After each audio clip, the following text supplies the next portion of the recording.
large and small, civil and military. Latest versions of well-tried favourites, eye-catching new designs. All these were on display at Farnborough International 76, the biggest air show ever held in Britain.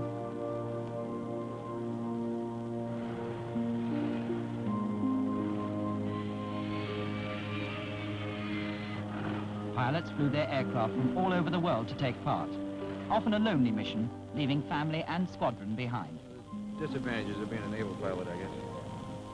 Over 100 aircraft were on display, from the familiar but fascinating Harrier jump jet to 15 new developments on public view for the first time. The European A300 Airbus and the Panavia Tornado fighter symbolize the theme of the show, international collaboration. Like many other aircraft here, they use designs and parts from several different countries.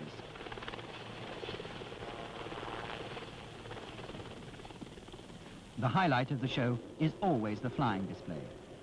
Hawker Siddeley show off the new 125 executive jet, its range increased by 50%, and their already successful Nimrod reconnaissance aircraft. In 1976, a very curious attempt was made to please everybody by arranging the flying display in alphabetical order. And in order not to upset people like Westlands, that halfway through the show, the two halves should be rotated, so people whose names began with W could get a better crack at it. Nobody knew who started it, and it was a total failure, but it was, I thought, just interesting.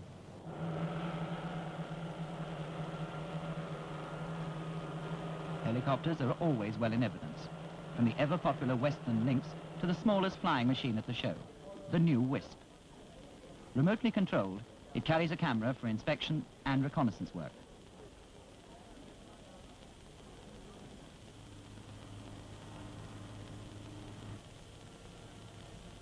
In the large interior exhibition, a cutaway look at Rolls-Royce engines. The RB211 and the M45H are both in service in many of the world's aircraft.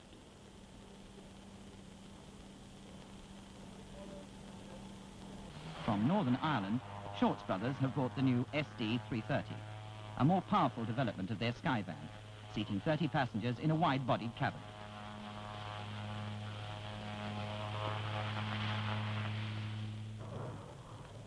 The Tornado shows its swing wing geometry and incredible turning capacity. Built by Britain, Germany and Italy, this new multi-role fighter will be in service in 1977.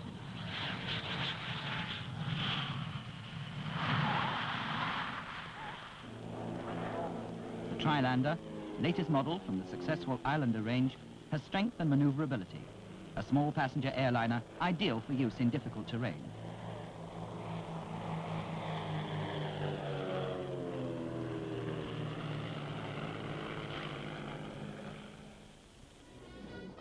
Dwarfed by the Airbus, the French Bede BD-5J, the world's smallest jet aircraft with a wingspan of only 17 feet. For the pampered executives of the world, the 111, powered by two Rolls-Royce turbofan engines, and with all the comforts. But the furniture of war dominates the show, the Jaguar and accessories.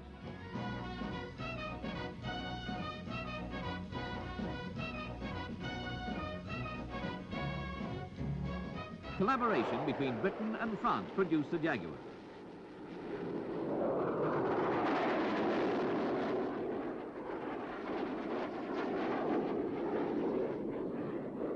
America's Fairchild Republic A-10A is another close support aircraft, single-seated. The A-10A is fitted with a 30mm 7-barrel cannon for anti-tank work, and that's only part of the armory of this powerful fighter.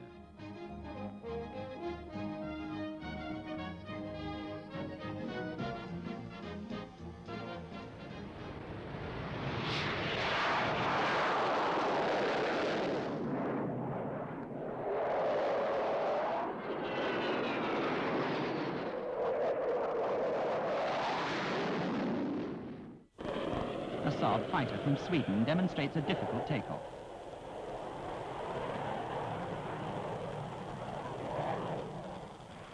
Supersonic Jaguar, built by Britain and France, was the first international aerial project to see service.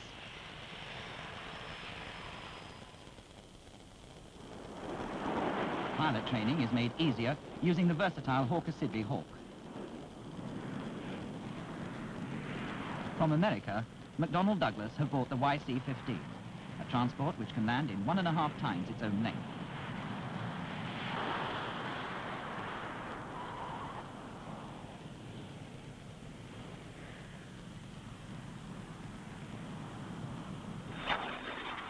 The smallest aircraft in the show, an American-designed trainer jet just 12'6" long from Bead Aviation.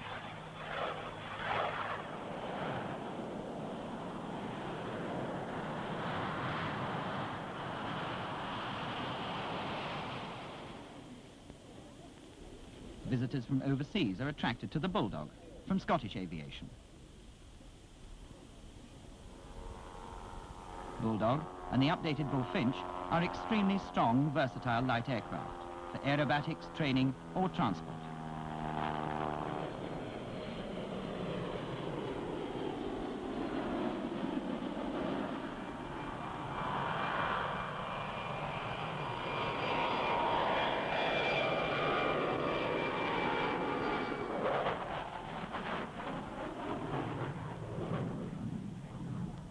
The American Eagle trainer gives a topical note with its bicentennial colors.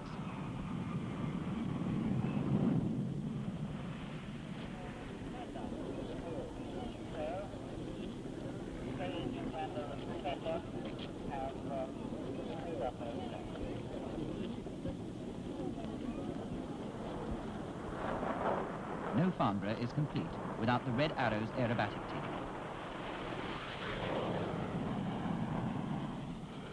Since going international, the Farnborough show is always an exciting event for pilots from overseas.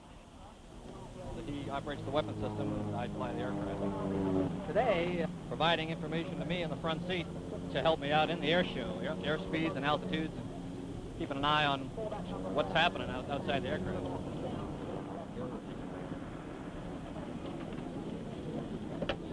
Flying an aircraft such as the Grumman Tomcat, even at an air show, requires nerves of steel and a great deal of preparation.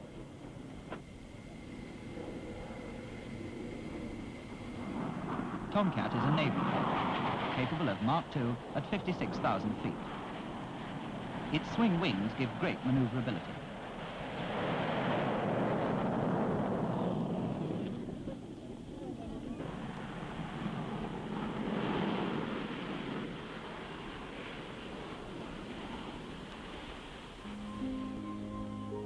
Another day at Farnborough comes to a close. Over 100,000 people, experts, buyers and public alike, have experienced the differences in style and performance of some of the world's most beautiful aircraft.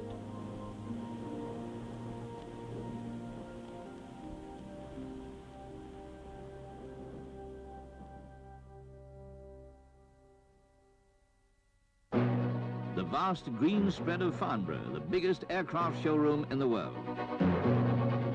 Farnborough International 78 welcomes royalty to one of the widest displays of aircraft ever. Under the shadow of the A300 European Airbus, Prince Charles talks shop with the pilot's expertise.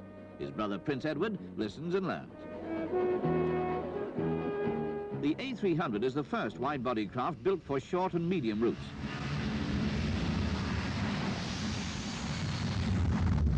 Quiet and economical, the A300 carries a maximum 345 passenger load.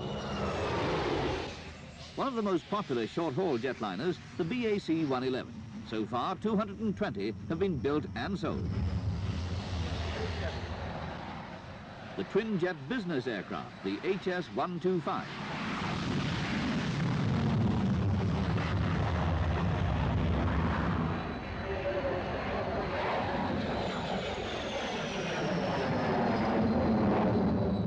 Farnborough's full of surprises, the Cranfield A1.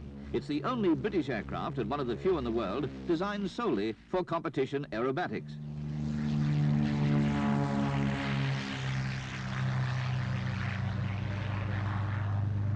There's a big demand for the Cranfield, although the first model took to the air only 2 years ago.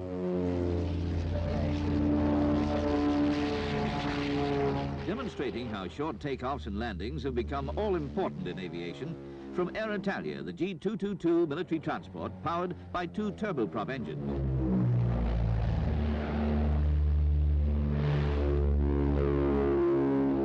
Germany shows the paces of the Dornier Turbo Sky Servant, a twin-engined utility plane for military and civilian services.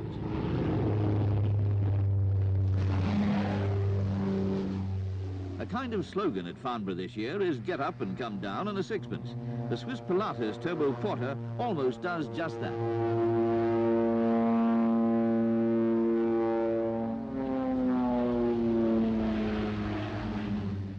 Once down, the Turbo Porter can reverse rapidly, ideal for the short runways of the Swiss mountain slopes.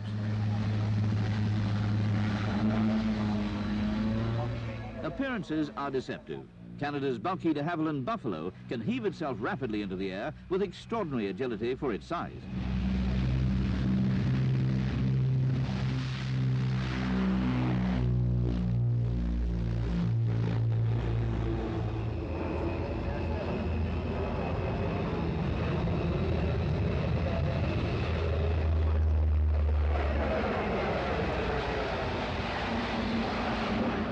The Boeing Vertol Chinook gives a hint at what it can do in supplying hardware to a fighting front, delivering a Scorpion tank and Land Rover. Current armament policies in Washington have limited America's display this year at Farnborough.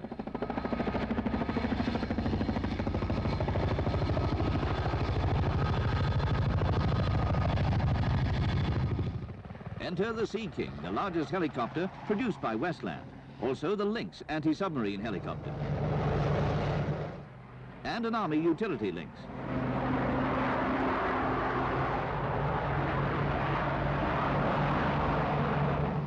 The Harrier, vertical takeoff and landing attack fighter.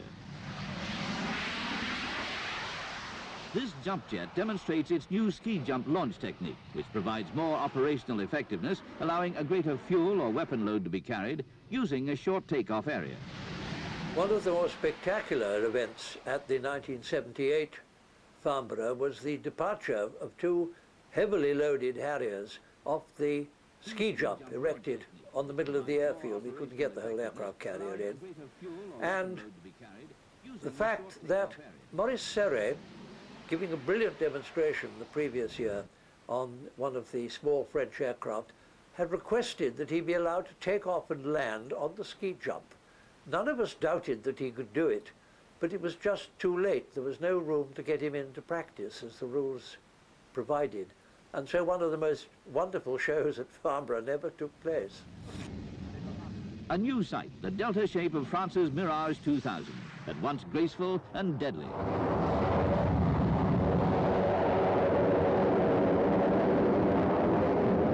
A single turbofan engine gives the 2000 a maximum speed of Mach 2.3.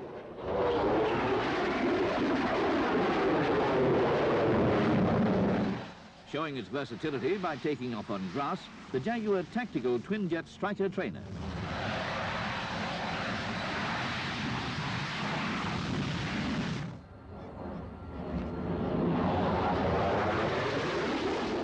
The Anglo-German-Italian twin-jet Tornado.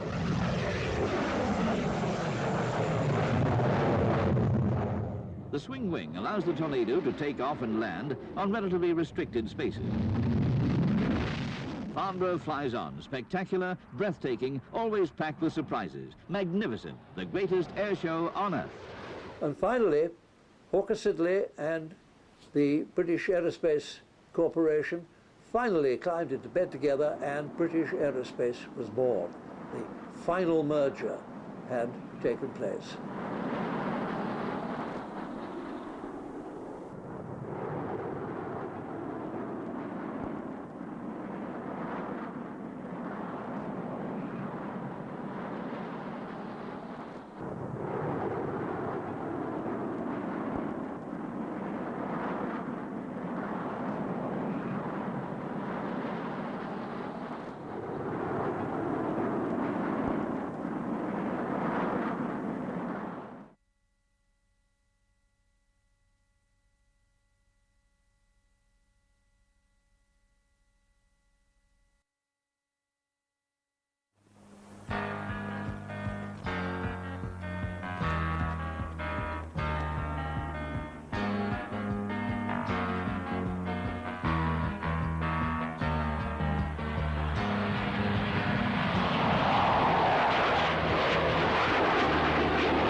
Hampshire, setting for the Society of British Aerospace Companies' 24th exhibition and flying display. Over £250,000 visitors and orders resulting in £300 million worth of business proves Farnborough's worth and reputation as the shop window for the world's aerospace industries. The international theme of Farnborough is carried forward by the European consortium of Airbus Industrie. France, West Germany, Spain and Britain have created the Airbus range.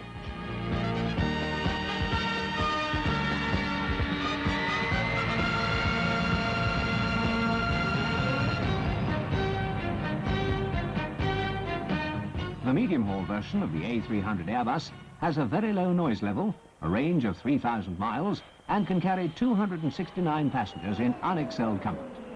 So popular is the Airbus that an order by Saudi Arabia has taken the sales total over 300.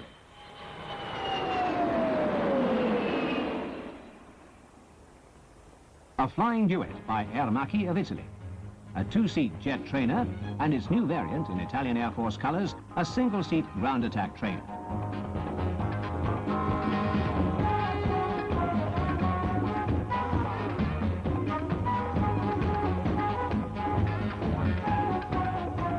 Powered by Rolls-Royce Viper turbo engines, they put on a display quite unique for jet aircraft.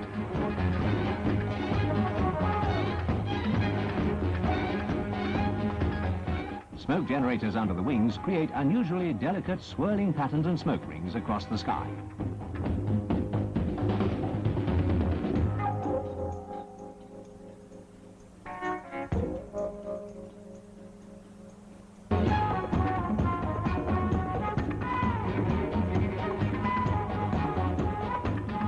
A multiple spinfall shows just how tough these little jets are.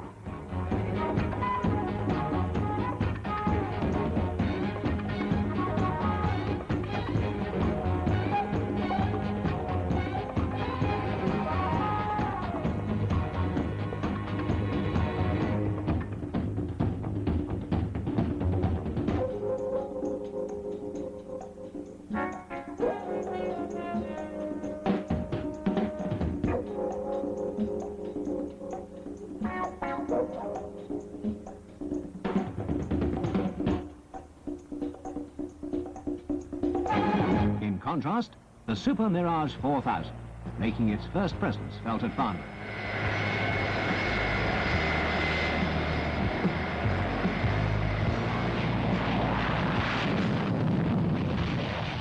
A private venture by Dassault Breguet, this development of the Mirage 2000 flew for the first time in 1979, achieving even then a speed of Mach 1.2. Considering its size, the Mirage 4000 is capable of ultra-slow speeds, and with over 18,500 pounds of thrust with afterburning, fantastic acceleration. The most sizable contribution to the flying display, the Lockheed TriStar 500. Over the last 10 years, almost 250 TriStars have been ordered, all powered by Rolls-Royce RB211 engines. An advanced version with a new supercritical wing proposed by Lockheed could increase the original payload from 200 to 500 passengers. Demonstrating its short takeoff and landing characteristics, the de Havilland Buffalo, a twin turboprop utility transport. The larger 4-engine Dash 7, a 50-seat airliner.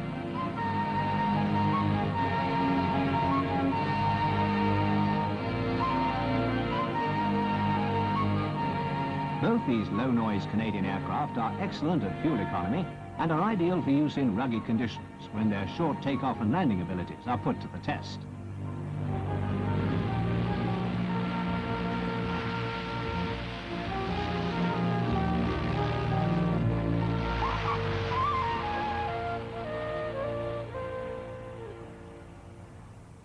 Like a garden shed on wheels, the Skyvan is a surprising entry in the short takeoff stakes. Often used to police remote areas, hence the siren, over 130 are in service throughout the world. The biggest single customer for the Skyvan has been the Sultan of Oman, whose Air Force bought 16. It's a short landing, but rather hard on the tires. a development of the Britain-Norman Islander, a military version called the Defender, is accompanied by the 3-engine Trilander. Both of these aircraft have relatively short takeoffs.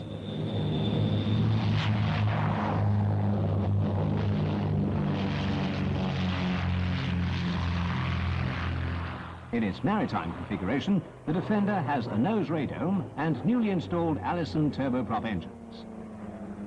Favoured by air ferry companies, the Trilander carries 18 passengers. Outright winner of the short takeoff and landing competition, the Pilatus Turbo Porter from Switzerland.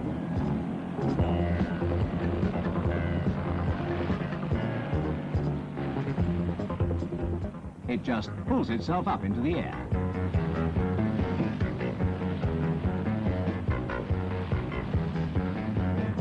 Able to fly from high mountain pastures, with its low speed, the Turbo Porter is well suited for observation and mountain rescues. Over 400 have been constructed and are operating in more than 50 countries.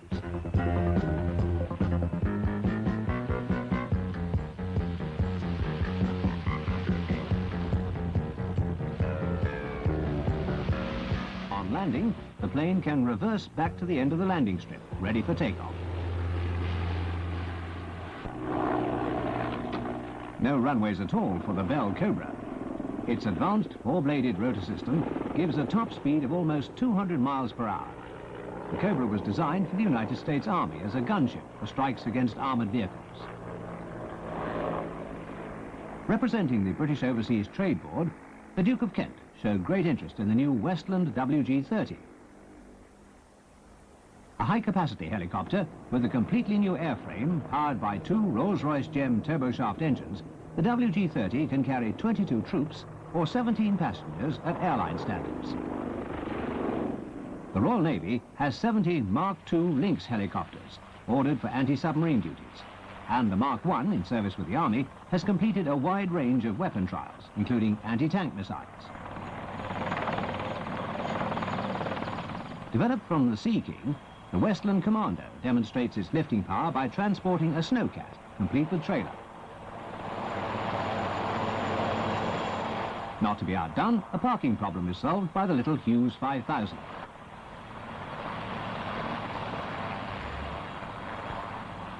Star of vertical takeoff, the Harrier.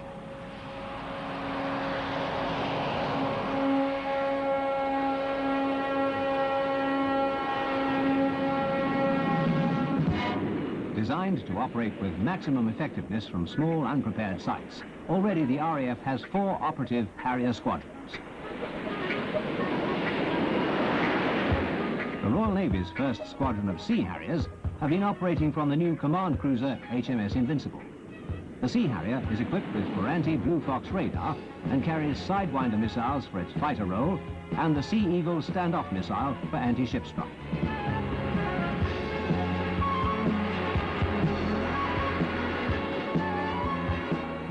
The Harrier takes a bow.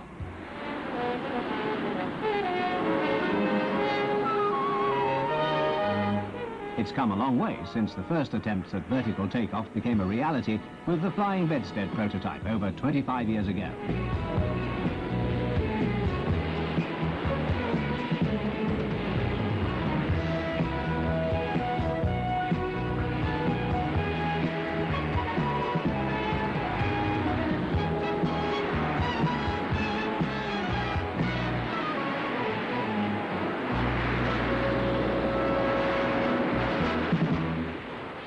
Sea Harriers perform a mock attack.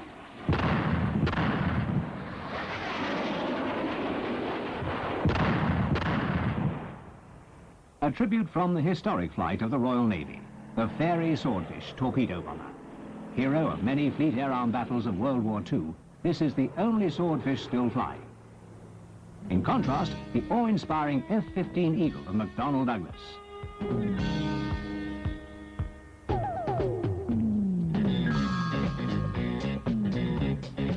More than 500 Eagle superiority fighters have been delivered to the United States Air Force.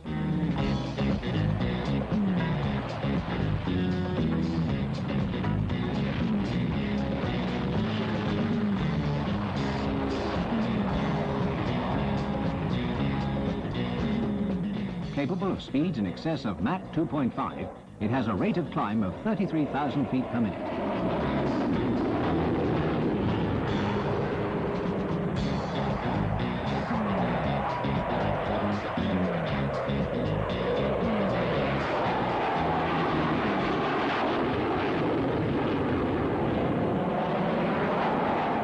Science fiction of a more peaceful nature.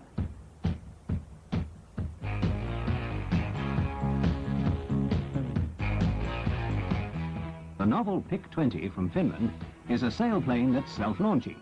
No need to wait for a winch or air tow at your local glider field. Quickly climbing to the required height, you just switch off the two-stroke engine and fold it away.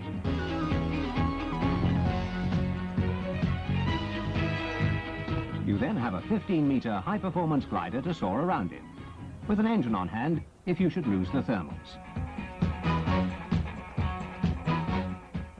Really bringing it down to the do-it-yourself level, David Cook and his powered hang glider. This was the first such device to fly the English Channel, and is now destined for a place in the Science Museum.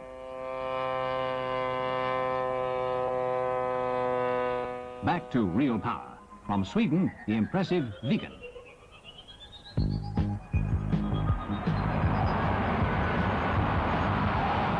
This fighter attack model of the Viggen is armed with Skyflash missiles. Though powerful, its design is much like a sophisticated paper dart.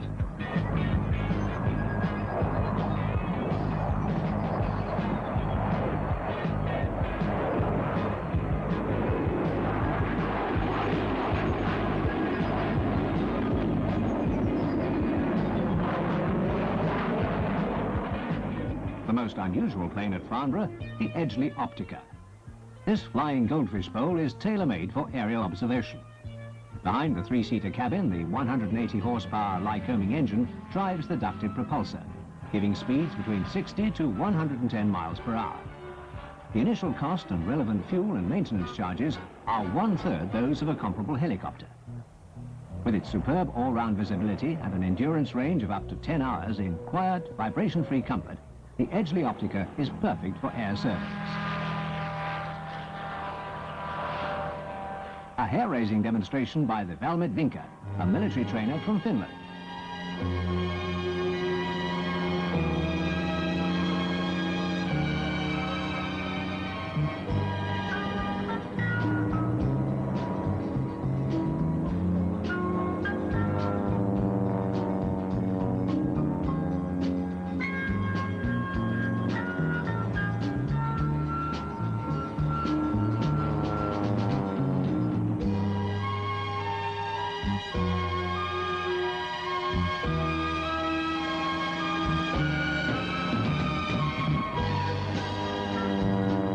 Deciding just how to land must be quite difficult after that stomach-turning performance.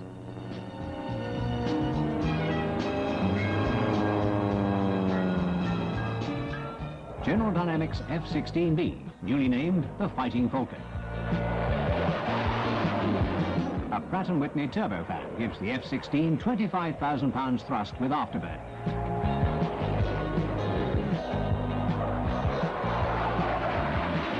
The United States Air Force intend buying 1,400 of these multi-role fighters.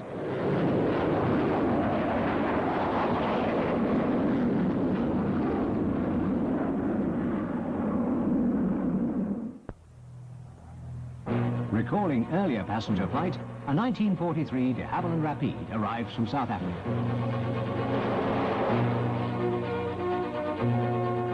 A real piece of flying nostalgia. Piloted by David's sister, the Rapide has traced the course that was flown by Sir Alan Cobham over 54 years ago on a route-proving flight for Imperial Airways.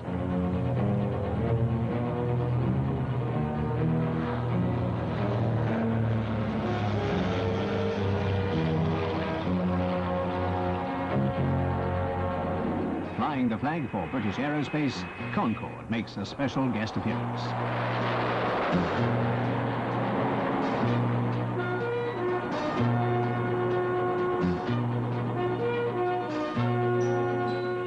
As as magnificent as ever, it's hard to believe that Concorde has now completed 5 years of passenger carrying service with British Airways.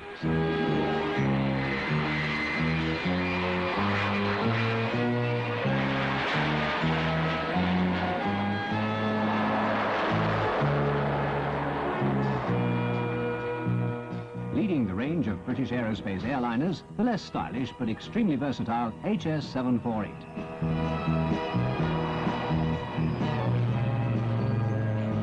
Turboprop aircraft are answering the growing world demand for fuel saving.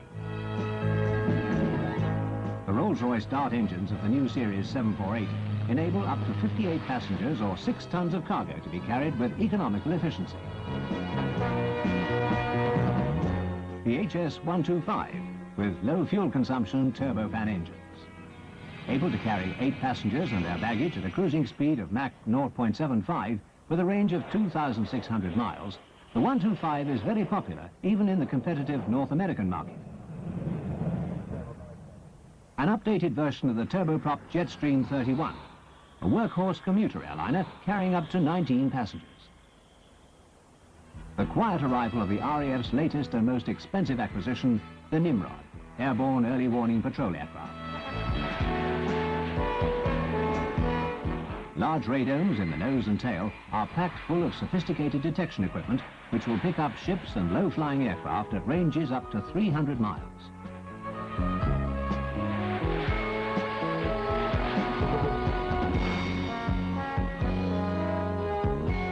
Making its public debut at Farnborough, the F2 Tornado is of professional interest to the Duke of Edinburgh.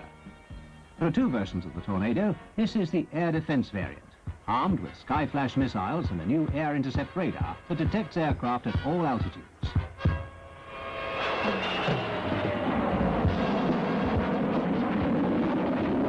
The F2 demonstrates the Tornado's short takeoff. The GR1 Interdiction Strike Tornado. The GR1 is armed with 8 1,000-pound bombs. Both Tornadoes have all-weather day and night combat capabilities at very low level.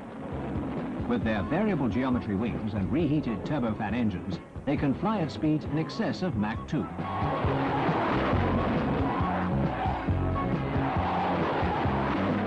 The Tornado is the largest aerospace and first tri-national defence programme in Europe, combining West Germany, Italy and Britain.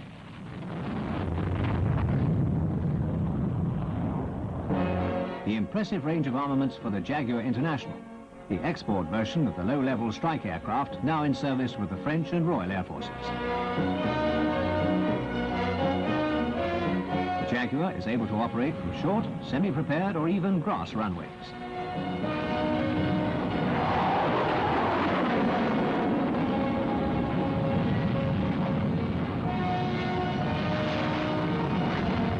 Supersonic at all altitudes, it has an excellent battlefield air superiority performance.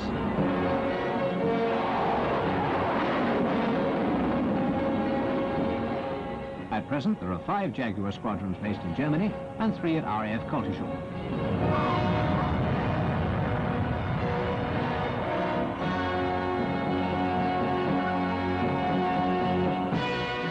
The 40th anniversary of the Battle of Britain is commemorated by the memorial flight of a Lancaster, Hurricane and Spitfire from RAF Coningsby.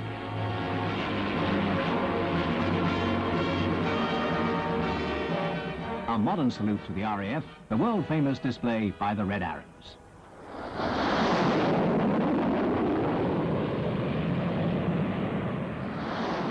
Squadron leader Brian Hoskins takes his team through the aerobatic display that has won praise and admiration all over the world.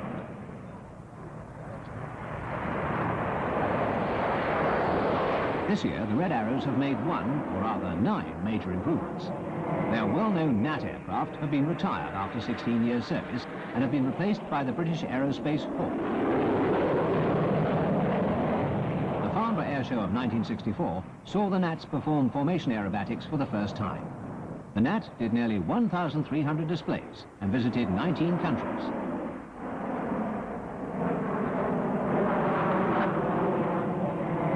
The new Hawks have already flown almost 100 displays, and the pilots are delighted with the way they handle. This is ably demonstrated in their performance of slick position changes and perfect formation keeping.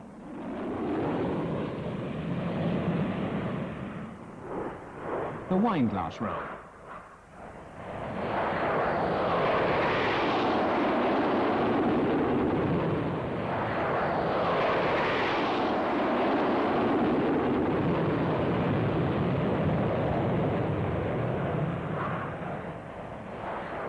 A fly past in formation Super Concorde.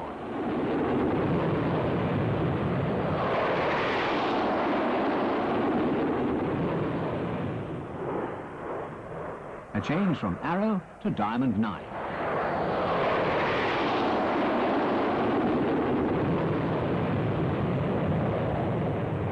Already the Hawk has proved to be a reliable aircraft. One gratifying improvement is that the Hawk uses 40% less fuel.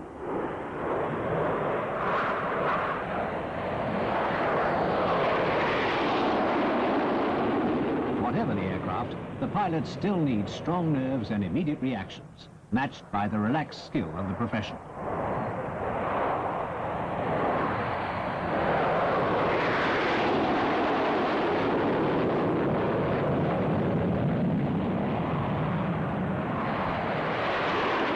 After flying in wingtip proximity, the exacting and brilliant artistry of the solo pair.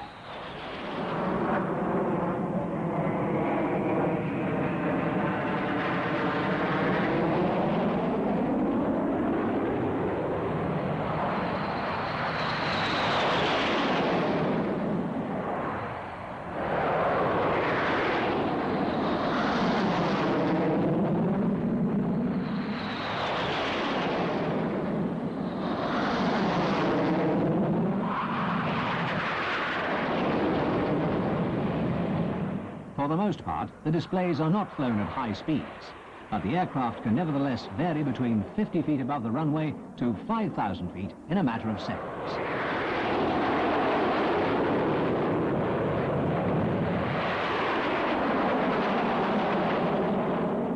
Like the Red Arrows, the whole Farnborough organization is based on split-second timing. Universally, it is accepted that no other outdoor event of this kind in the world can quite match the atmosphere, the variety of interest and sheer spectacle of the Farnborough International Air Display.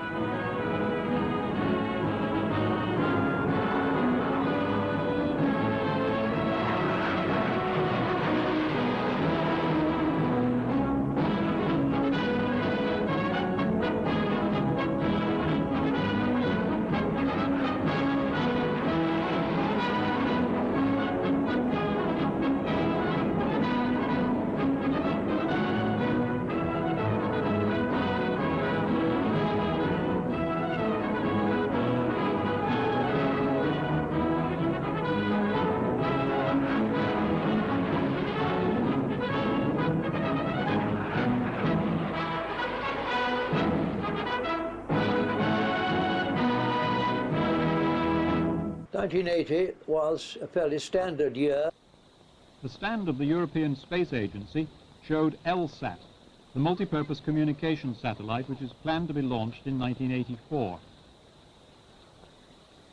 The Airbus, another example of European partnership, was also on view. This wide-body airliner has scored an outstanding success.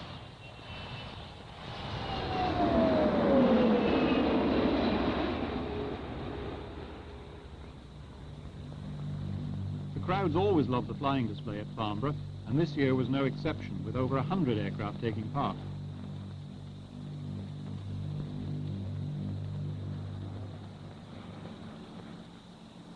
A Chipmunk powered by the new 200 horsepower Super Sapphire engine, developed especially for light aircraft.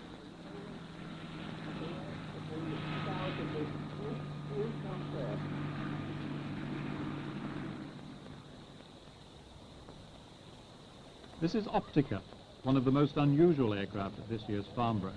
Its bug-eyed cabin front gives its pilot and passengers unrivaled all-round vision, providing a highly efficient and economical replacement for the helicopter. It was the public debut of the Jetstream 31, a contender for the next phase of the commuter and business jet market, setting new standards of passenger comfort and operating economy.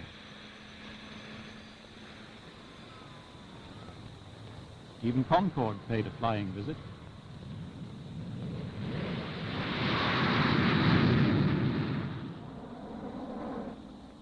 stars of the show were the Red Arrows, the Royal Air Force aerobatic team with their new Hawks, demonstrating a skill that took your breath away.